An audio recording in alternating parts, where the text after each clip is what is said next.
avec votre Elite 250 seront livrés. Vous aurez donc le manuel d'utilisation en français, les différents câbles permettant la connexion USB à votre PC et nous avons ajouté, comme vous le souhaitiez, des pinces adultes et des poires adultes ainsi que des pinces enfants et des poires enfants. Pour mettre votre papier, vous avez sur la gauche de l'appareil une poignée dessous. Vous appuyez, vous entendez l'ouverture alors du tiroir qui vous permet alors tout simplement d'insérer votre papier. Vous devez alors sortir votre première page et repousser légèrement en vous assurant bien que le papier se retrouve bien centré entre ses repères. Jusqu'au clic. Et voilà, votre papier est installé. Afin de démarrer la machine, vous appuyez sur le bouton Power à droite, en bas à droite, comme ceci. Une fois l'appareil allumé, vous avez alors le tracé ECG qui apparaît dans le petit écran LCD. Et vous voyez ainsi 8 pistes disponibles. Vous avez donc le menu de réglage qui apparaît sur la colonne à droite de l'écran, qui est associé aux touches F1 à F6. Donc pour lancer votre CG, vous allez devoir en premier lieu configurer votre patient via le réglage ID en appuyant sur F1. Vous pouvez alors faire défiler les différents champs grâce aux touches F1 et F2 qui vous permettront de naviguer dans les différents champs et vous pouvez ainsi saisir toutes les données via le clavier. Vous avez aussi la possibilité de définir un ID déjà existant via l'onglet Recherche associé à la touche F4. Donc concernant les différents réglages disponibles dans ce menu, nous avons vu F1 qui sert à configurer l'ID du patient.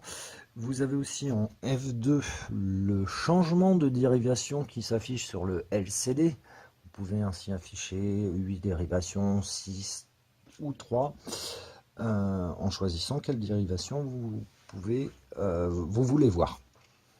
Vous avez aussi en F3 cette fois-ci les millimètres par seconde, ce qui correspond à l'axe des abscisses et pour être plus précis, la distance effective sur votre graphique entre deux pics sur l'axe des abscisses.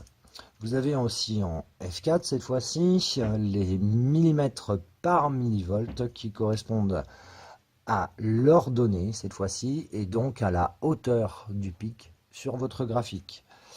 En F4, vous avez les différents filtres les différents filtres possibles, à savoir 40 Hz, 150 Hz ou 300 Hz. En F6, en cliquant sur le petit plus, vous avez accès cette fois-ci à la configuration de votre CG.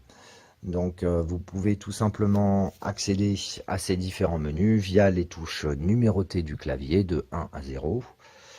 Avec donc en 1 le répertoire des ECG déjà enregistrés. En 2, vous avez la possibilité d'imprimer les différentes configurations de votre CG et ça vous fera un tableau récapitulatif sur lequel vous aurez toutes les options validées.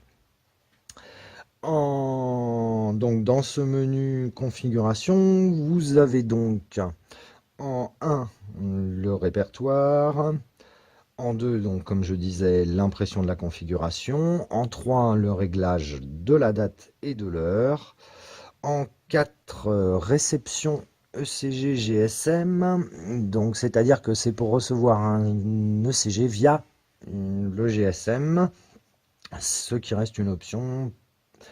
En 5, vous avez la recherche de CG existants dans la base de données. En 7, vous avez la possibilité de modifier un enregistrement en le changeant d'ID pour l'affecter à un autre patient, tout simplement en cas d'erreur, hein. Voilà quels sont je dirais, les menus configuration de votre appareil. Dans différents examens, vous pourriez avoir besoin d'imprimer un rythme continu pour votre patient. Donc dans ce cas-là, très simple, il suffit simplement d'appuyer sur le bouton à droite rythme avec le petit tracé dessous, celui qui est situé juste en dessous d'auto. Et ce tracé-là, ça va lancer une impression d'un tracé en continu. Ce tracé ne s'arrêtera que lorsque vous utiliserez la touche F6 afin de le suspendre.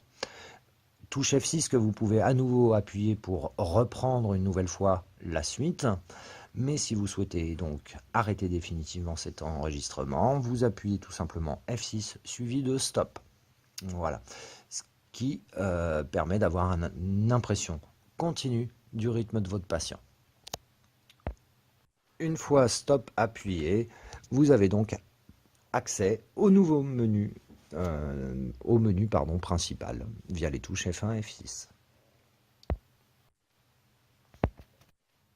Voici donc le résultat d'un ECG qu'on pourrait qualifier d'anormal, avec dessus d'indiquer en commentaire rythme sinusal avec de rares extrasystoles supraventriculaires, ce qui correspondait bien, en l'occurrence, à la simulation que j'avais réalisée.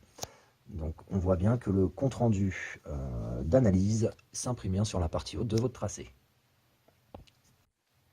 Afin de configurer votre CG, vous avez accès à un menu qui vous permettra de changer les différents paramètres. On y accède de la manière suivante. Donc au menu de départ, cliquez sur F6, puis dans le menu qui apparaît, choisir date et heure en 3. Et une fois que vous êtes dans la date et heure, il y a une combinaison de touches à faire, à savoir Alt plus la flèche du haut plus C, qui vous donnera accès à un nouveau menu. Dans ce nouveau menu, vous allez pouvoir modifier toute la configuration de votre CG, à savoir les coordonnées de votre hôpital, la langue utilisée, le volume du bip, l'arrêt automatique de la machine,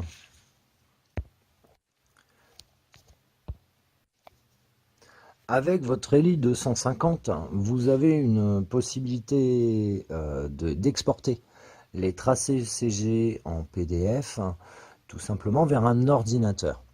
Donc à cette fin, il vous est fourni 2 câbles, dont un qui porte les mentions CPU et cardiographe, donc, auquel vous allez ajouter le câble RS232 vers USB, qui vous permettra de raccorder le CG à votre PC.